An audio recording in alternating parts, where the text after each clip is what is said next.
poi c'è stato il Covid, poi c'è stata la guerra, poi c'è la mafia, e poi la Lambretta di San Siro, ci siamo dimenticati, e poi Top Gun, e i funerali. Ma l'avete visto gli americani come rispettano la bandiera? Da dove comincio? Amici belli, è impossibile, cioè veramente è dura. Happy Memorial Day per chi si trovasse in America, mamma mia, fiume in piena, delirio collettivo, De Laurentiis, Spalletti, Castel di Sangro proprio a margine. Cominciamo.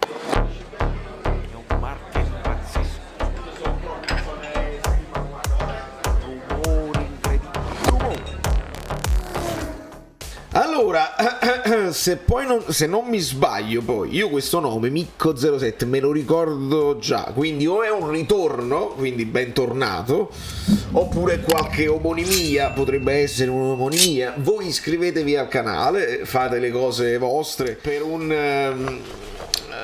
ragazzo, metti a fuoco, per un ragazzo, un giovane maturo, diceva Totò, della Territoriale, che ieri aveva il che fare, che è andato a suonare lontano, è tornato di notte, e dopo un 3-4 ore di sonno si è svegliato per ascoltare tutto ciò, e ve l'ho fatto vedere.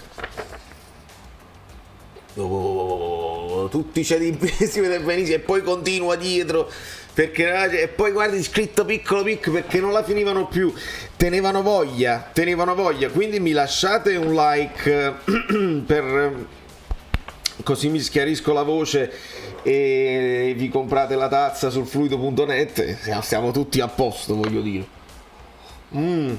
Tragedia assoluta. Praticamente ho registrato per mezz'ora e non si è registrato niente. Ricominciamo tutto da capo. E il terzo, vado ancora più veloce di quanto così. È il terzo anno a Castel di Sangro, ce ne sono altri 9. E ADL voi gli chiede perché non vai in giro, le famose tournée che si fanno in giro così. Mi hanno offerto $1.100.000 per andare in Sud America. Io ho detto di no, preferisco pagare io, perché così non voglio distrarre il mercato e gli allenamenti. E poi ci parlerà di questo torneo prenatalizio, una sorta di allenamento che si farà durante il mondiale. Si deve sempre mettere d'accordo con le altre squadre, eccetera eccetera. Ma dove sta Castel di Sangro? Dice ADL che gli dicono le squadre, come per esempio lui si mette al telefono, chiama il Siviglia, oppure chiama "dove sta?" e il Siviglia risponde "dove sta Castel di Sangros?", che non sappiamo nemmeno così. Allora lui dice, ADL dice, ma tu dovete invitare le persone, invitate gli stranieri, perché voi nessuno vi conosce, quindi invitate gli stranieri. Noi abbiamo 83 milioni di tifosi, 15 solo in America, invitate gli stranieri. E qua ti devo rispondere pure io, ADL, pure tu puoi invitare gli stranieri, puoi invitare delle personalità a San Paolo, proprio sfruttando le tue amicizie nel cinema, eccetera eccetera. Sarebbe importante. Quindi lui queste idee, lui ce le ha pure, ma non le mette mai in pratica. È come il discorso dei manager di Capodimonte, no? Che mettono a posto, e tu però non lo fai, ed è stranissimo. E quindi, mentre comincia a dare consigli, eccetera eccetera, il presidente di regione Marsilio, che poi dice questa frecciatina, ma anche tu De Laurentiis non lo sapevi che Castel di Sangro aveva queste strutture, eccetera eccetera. ADL lo blocca un'altra volta e dice sì, ma a me non mi ha portato Gravina. Ma chi t'ha hit stu fat che tutti quanti dicono Gravina ti ha portato a conoscere Castel di Sangro? Io sto ancora litigando per il fatto del Bari, eccetera eccetera. Lo sappiamo, Gravina che aveva il Castel di Sangro l'ha portato a un certo livello, poi se n'è sceso. Quindi tu Gravina, che cosa fa il presidente di cosa? Che non capisci tutta una serie di situazioni, quindi ancora attacchi a Gravina. E poi interviene anche Angelo Caruso che dice più o meno le stesse cose, e quindi invitate gli stranieri, perché altrimenti che cosa fa? Noi portiamo il Napoli, dovete sfruttare voi il brand del Napoli, eccetera eccetera. Italia Mele, è meglio non andare in giro? Chiede a Spalletti, le famose tournée, eccetera eccetera. Spalletti dice che le amichevoli servono, forse andare all'estero è meglio, però costa della fatica, è meglio andare in giro anche per l'abitudine alle cose internazionali. La rosa si aggiusta strada facendo, quindi non aspettiamoci che la rosa sia completa subito durante i ritiri, dobbiamo guardare sempre la sostenibilità, ma servono i calciatori forti, ripete Spalletti. E quindi qua ADL interviene un'altra volta e dice sì, ma noi poi alla fine siamo abituati ad andare in giro, li pigliamo gli aerei perché 13 anni in Europa, quindi siamo abituati. Attenzione al mercato di gennaio, novità assoluta. che essendo questa una stagione particolare con il mondiale eccetera eccetera, il mercato di gennaio potrebbe essere un'occasione di fare faville e di aggiustare le cose che poi magari non si sono fatte. Quindi io questa la leggo così: se non dovesse essere completa la squadra così, c'è subito la dichiarazione: vi ho detto che facciamo a gennaio perché è una stagione particolare. Poi gli si chiede, visto che il ritiro è importante per cementare il gruppo, K2 e Mertens, io li rispetto, io gli voglio bene, ma dipende da loro se pensano solo alla vile moneta, e siamo alle solite, il solito atteggiamento di Laurentiis che passa la palla e si toglie tutte le responsabilità e dice che devono decidere loro, perché devono decidere loro, e stare a Napoli è un privilegio. Arriveremo al punto, signori, che De Laurentiis chiederà lui dei soldi ai giocatori per giocare a Napoli, perché sta a vivere a Napoli è un privilegio, il sentimento eccetera eccetera, quando i contratti sono in scadenza. E chi ci arriva ai contratti in scadenza? Ci sono le famiglie, ci sono i procuratori, il Napoli non può dissanguarsi. E poi noi vediamo anche che il Milan vince con 40 milioni di stipendio in meno. Qua le pulci gliele fate voi, perché la mia community è brava, sa cercare su internet, gliele fate voi le pulci a De Laurentiis per vedere se sono effettivamente 40 milioni in meno. Netti dovrebbero essere una decina di milioni in meno, di solito i milioni netti si raddoppiano per farli lordi, quindi al massimo dovrebbero essere 20, però io non sono un matematico, per carità, potrebbero anche essere 40, non mi trovo, ma vediamo, tanto cambia poco. ADL vuole vincere, dici io voglio vincere, ma non lo dico un po' per scaramanzia e un po' perché sennò poi ritornerà nella seconda pagina e fatti delle bambole. Giocatore, questo è un accento stranissimo. E poi ADL dice: ma sai che poi chi non risica non rosica, io di 400 film ne ho sbagliati 3. Allora, sulla questione del cinema io non ci metto bocca perché non ne ho idea, lascerò rispondere Guido Gentile in una delle prossime live, perché lui se ne occupa e lui vi sa dire dentro e fuori quella che è poi l'attività di produzione e di distribuzione dei film di De Laurentiis. Io veramente non lo so se questa frase è giusta, se è falsa, se è pretenziosa, non lo so. 400 film ne ho sbagliati 3, su questo non lo so. Ma il chi non risica non rosica è esattamente quello che ti chiediamo a noi, è esattamente quello che non fai, perché non ti puoi dissanguare. Quindi lui dice una cosa e ne fa un'altra, è straordinario. Dopodiché si chiede anche a Spalletti se la preparazione sarà diversa vista la sosta, bisogna fare dei richiami eccetera eccetera, farli giocare in primavera quando ci stiamo poi bloccati, ma ovviamente questo discorso è un po' strano perché poi ci sono delle regole, magari è più facile far venire dalla primavera dei giocatori. E qua poi ADL ha un'idea pazzesca, sapete quando si gioca a calcetto e tu dici ma quelle di là sono tutti attaccanti, qua siamo tutti, mischiamo le squadre. Praticamente De Laurentiis dice: se poi mi mancano 2 terzini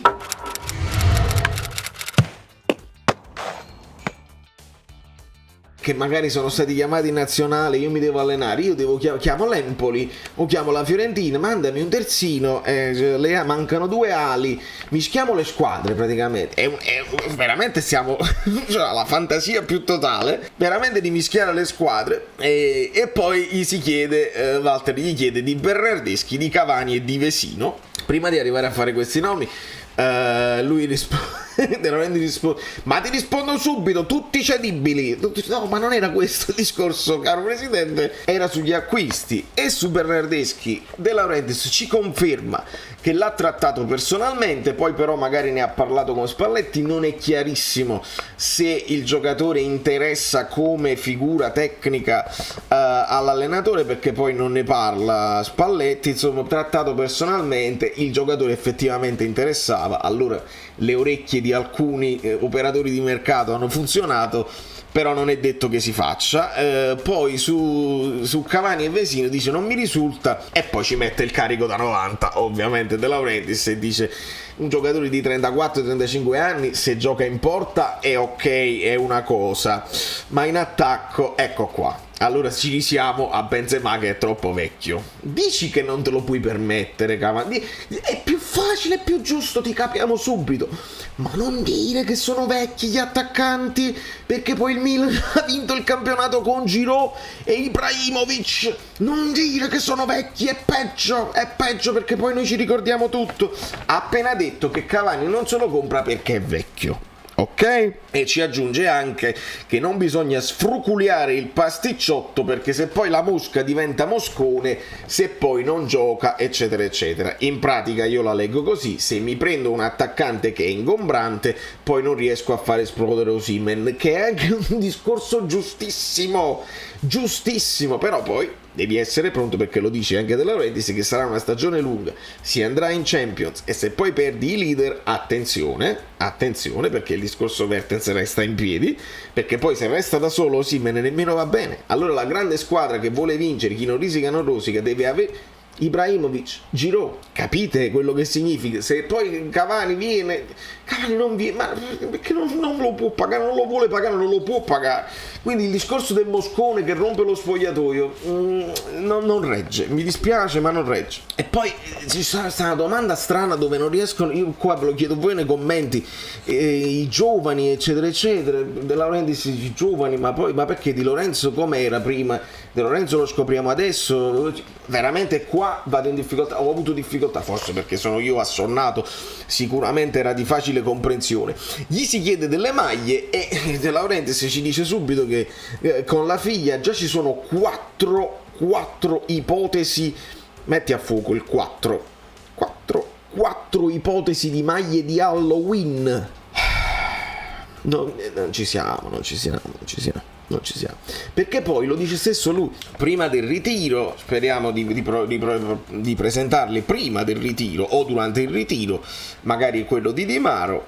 E poi ho letto anche che Adidas con Balenciaga fanno queste cose, quindi il calcio sta diventando sempre più fashion, e poi fa una serie di elenchi di prezzi incredibili che non sono così, che per lui sono brutte. Poi dice però mio figlio, poi mi dice no so belle eccetera eccetera. Ecco qua, presidente, ancora una volta tu parli sempre che il calcio è vecchio, così lascia spazio ai giovani, e vedi che probabilmente a me nemmeno piacciono alcune di quelle certe cose, ma sono anche io vecchio, ho 40 anni. I giovani che si comprano le magliette e chiedono a mamma i soldi per pigliarsi le magliette sono giovani che li vogliono spendere, magari un $200-300 per una maglia brutta però firmata da Adidas e Balenciaga, e qua non lo vogliamo capire. E poi perché questi qua io mi devo accordare 18 mesi prima? Perché con i brand così si fa, e i brand importanti così si fa, si organizzano prima, perché poi ci sono le distribuzioni eccetera eccetera. E poi noi abbiamo fatto 13 maglie, lo dice con orgoglio, ma noi dobbiamo giocare 60-70% delle partite con la maglia azzurra. E certo, presidente, ci siamo. Allora non le fare 13 maglie, fanne 4, ma falle bene. 3 maglie principali, una speciale quando vuoi tu ad Halloween, una particolare a sorpresa, e basta. Noi questo chiediamo, che arrivino subito, e che io in America, insieme ad altri 15 milioni di tifosi, 83 nel mondo, la possiamo trovare in qualche negozio, perché non tutti vogliono acquistare su Amazon.it, perché io vado su Amazon.com, che è quello là generale, e lì le maglie non ci sono, le maglie nuove, sappiatelo, siamo indietro, siamo ancora alla Diadora. Gli si chiede anche di Ospina e di Fabian. Allora, Ospina in scadenza anche lui, poi è partito, abbiamo aspettato che doveva partire per le nazionali, e poi su Fabian invece ho incontrato anche i suoi procuratori, la proposta è stata fatta e aspettiamo, perché dicono che avrebbero risposto entro 15 giorni, non sono ancora passati, ma niente follie, non si fanno follie neanche per Fabian. Poi, domanda di Radio Amore. Radio Amore, fan della Laurentiis, che bello, chi è? Non sarebbe lui chi è Radio Amore, noi lo sapevamo.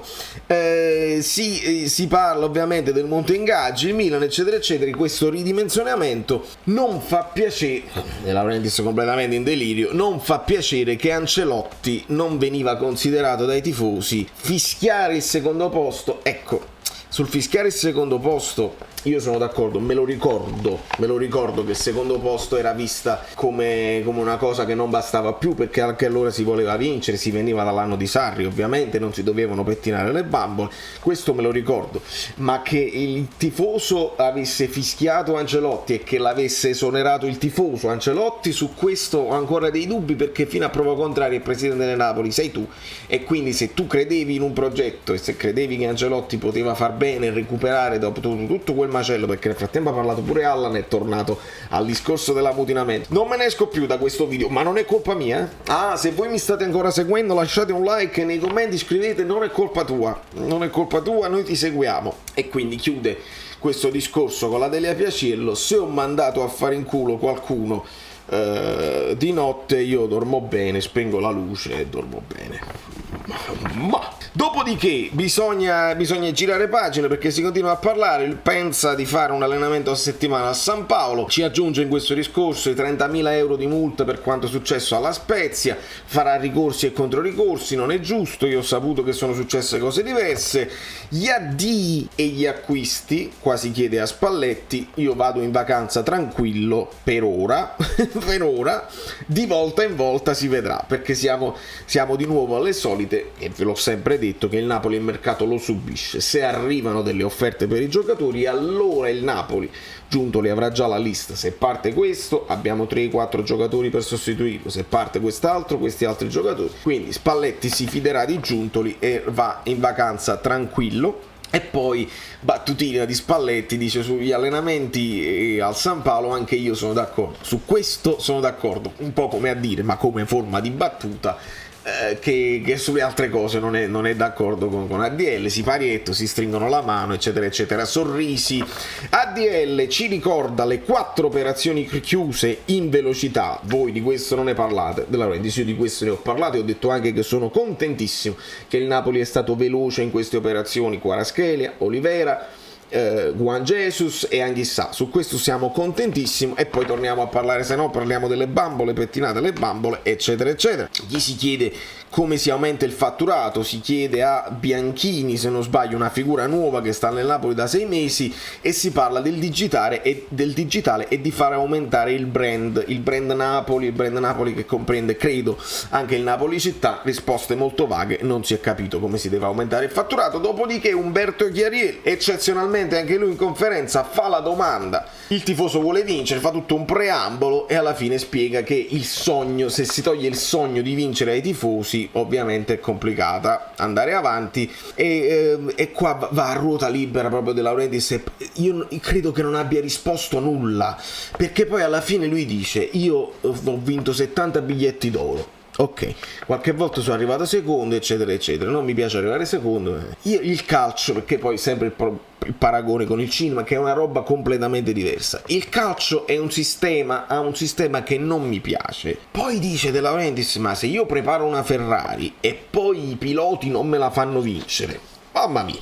Praticamente tu mi stai dicendo che tu hai costruito una squadra da scudetto e i piloti, cioè una volta l'allenatore e una volta alcuni dei giocatori, perché per questo non si possono fare i paragoni disomogenei, perché tu hai costruito questa Ferrari, la Ferrari l'hai costruita nel senso che tutti i giocatori sono da Ferrari, tutti i componenti dei giocatori sono da Ferrari, allora il pilota è solamente Spalletti, solamente l'allenatore, oppure i piloti sono anche i giocatori, quindi magari ogni tanto il giocatore viene meno e quindi un componente della Ferrari, tu hai costruito solamente il cavallino, solo il telaio. Non si può fare questo discorso, e comunque è un togliersi una responsabilità. Poi va a ruota libera e dice: le istituzioni non rispettano i tifosi, la classe arbitrale, non c'è il VAR a chiamata, c'è stato Calciopoli, e chiude con: o imbrogli o competi. Cioè praticamente per vincere devi solamente imbrogliare o competere per vincere, ci arrivi vicino e non vinci. E accuse gravi, cioè praticamente stai dicendo che quelli che vincono imbrogliano solamente. Che partecipi a fare una cosa del genere? Ah già, per non farci fallire e per non farci tornare in eccellenza. Poi c'è stato il Covid, poi c'è stata la guerra, poi c'è la mafia, e poi la lambretta di San Siro, ci siamo dimenticati, e poi Top Gun e i funerali. Ma l'avete visto gli americani come rispettano la bandiera? Questa è la domanda di Umberto Chiarielli: i tifosi vogliono vincere, siamo arrivati a Top Gun e Maverick, qualcuno lo fermi, qualcuno fermatelo, perché qua non si capisce nulla. Sarà colpa mia che sono troppo sveglio al mattino, ma qualcuno nei commenti me lo può dire che significa i funerali in America? Veramente non lo so. Dopodiché interviene anche Spalletti come al solito, che si sente preso nel vivo della cosa, e dice: questo discorso sarebbe giusto se ne fallisse solo una, cioè se avesse fallito solo il Napoli, ma falliscono in tanti. Mette la Fiorentina in mezzo tra le 8 sorelle che sono tutte per competere per lo scudetto è una cosa secondo me tremendamente sbagliata. Dire che sono 8 sorelle non è così, nessuna ha mai competuto, solamente l'Inter, il Milan e la Juventus nemmeno, solamente per brand, ma Milan, Inter e Napoli hanno competuto. 3 sorelle ci sono state quest'anno. La Roma non è mai stata una sorella, la Lazio non è mai stata una sorella, la Fiorentina l'anno prossimo non sarà una sorella per il campionato, e cominciano tutte dall'inizio. Poi addirittura rivendica il fatto che l'Empoli ha tolto punti a tutti. Sì, siamo d'accordo, magari nel girone d'andata, perché dopo la vittoria dell'Empoli del girone d'andata con il Napoli, l'Empoli non ha più vinto una partita fino alla partita con il Napoli, quindi non dire che l'Empoli è fortissimo. L'Empoli ha vinto con il Napoli, poi ha perso, pareggiato, poi ha vinto con il Napoli e poi ha vinto l'ultima partita con l'Atalanta. Addirittura rivendica Spalletti questa partita con l'Atalanta che tu, si rivolge a Umberto, avevi messo come vincitrice dello scudetto. Quindi ritorniamo al fatto delle griglie, e qua io apro una parentesi, mi fermo un attimo e controllo una cosa. Perché devo controllare? Non lo so se Umberto se lo ricordava, se l'ha detto a voce, eccetera, eccetera. Vi metto questa cosa senza le facce, ok? Senza dire quale classifica è, però ve la metto in sovraimpressione perché è giusto così. Di queste 4 previsioni nessuno ha messo l'Atalanta vincitrice dello scudetto, e non voglio sputare, perché poi magari ognuno poi fa le considerazioni così. Non c'è l'Atalanta viene messa prima quinta, poi viene messa sesta, poi viene messa settima e poi viene messa quarta. Perché non glielo hanno ribadito a Spalletti? Guarda che questa griglia non è mia. Chiarillo l'avrebbe dovuto dire, questa griglia non è mia. Se la ricorda Chiarillo la griglia che ha fatto? Di quale di queste 4 che vi sto facendo vedere la griglia di Chiarillo? Non se la ricorda. Interviene ancora De Laurentiis che dice attenzione, la Fiorentina ha venduto per 120 milioni, il Napoli no. E Spalletti però ce l'ha detto De Laurentiis che per il Napoli offerte non ne sono arrivate. Non sono arrivate offerte, quindi se il Napoli non ha venduto giocatori non è perché tu non li hai voluto vendere, è perché nessuno li voleva.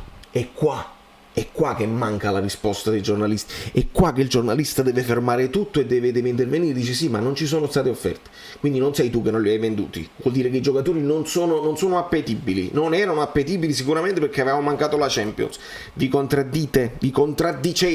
Ricordiamo anche che le altre squadre non hanno l'Europa, ricordiamo che le altre squadre non hanno la Coppa d'Africa, e io qua devo aggiungere per l'ultima volta e poi non lo ripeto più che la scelta di avere giocatori tutti africani che sai che ti verranno a mancare e quindi devi essere pronto e preparato, che li perdi per un tot e poi quando tornano non tornano in grande forma, è una scelta del Napoli, perché hai scelto Anghissà, te lo sei potuto permettere, è uno di quei giocatori della Coppa d'Africa. Quando hai già un as, quando hai già Thuram lasciamo perdere, quando hai Koulibaly, quando hai Osimhen. Signori miei, questo è tutto. È un delirio collettivo. Il De Laurentiis finisce dicendo faremo di tutto per lo scudetto, non lo voglio dire, poi se lo dico non ci dobbiamo deprimere, eccetera eccetera. A noi le chiacchiere pur parlé ci cambiano poco, le bambole di Ancelotti eccetera eccetera, noi vogliamo vedere i fatti. Addirittura De Laurentiis si dice guarda a Roma come hanno festeggiato, stanno già a 20.000 abbonamenti, e il Napoli questa campagna abbonamenti la può aprire? Quando la apre? E se la apre quanti si abbonano a questo Napoli? Questa è la domanda che lasciamo ai posti. Da New York, Valerio Fluido, credo sia tutto, perché veramente è difficile, è un fiume in piena quando si fanno queste conferenze qua. È difficile anche tirare le somme. Di Castel di Sangro abbiamo capito poco e niente, ma ci interessa poco, lo vedremo strada facendo. Aspettiamo tutte le maglie, aspettiamo nuovi rumor falsi di calciomercato, falsi o veri. Ma tutto, vi ripeto, dipenderà da quelle che saranno le offerte che arriveranno per i giocatori. A me interessa solamente guardare questa questione dei rinnovi e dei giocatori che sono già in scadenza, come Ospina e come Mertens, che non si sa che fine faranno. Ciao, sono Saveria Solida. Se arriviamo a 15.000 iscritti su YouTube è una cosa di cortesia, ma secondo me dovreste seguirlo anche su Instagram, @ValerioFluido. Fa tutte queste cose, credi? Sei iscritto pure a TikTok? Niente più, dai, basta, sei cringe. Quante cose.